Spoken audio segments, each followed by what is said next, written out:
Ang lahat ng depression ay dapat umalis sa iyo ngayon sa pangalan ni Jesus. Hallelujah! Ikaw ay malaya na. Kumusta? Ang pangalan ko ay Vida. Mula ako sa Central Coast, California.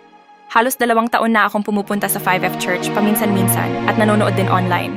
Mula pa noong unang araw, palagi kong nararamdaman ng isang malakas na paghila sa akin na pumunta sa harap upang mabiyayaan at maipanalangin.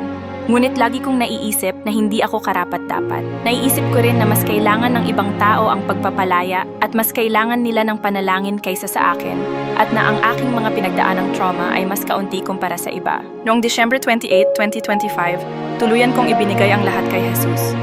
Ipinanalangin ako at winasak ni Apostle Catherine ang lahat ng sumpang namamana sa aming pamilya. Inalis niya ang aking depression. Tinanggap ko ito. Dumating ako sa simbahan na puno ng pagkabalisa, depresyon, at pagkalito. Hindi ko alam kung ano ang layunin ko sa buhay. Pakiramdam ko ay nawawala ako. Maraming taon akong napalayo sa Diyos. Ngunit sa sandaling iyon, sa pamamagitan ng pananampalataya, tinanggap ko ito. At pagkaalis ko sa simbahan, naramdaman ko ang napakalaking kagalakan at napakalalim na kapayapaan. Hindi na ako makapaghintay na mangyari ang plano ng Diyos para sa akin. Salamat, Jesus.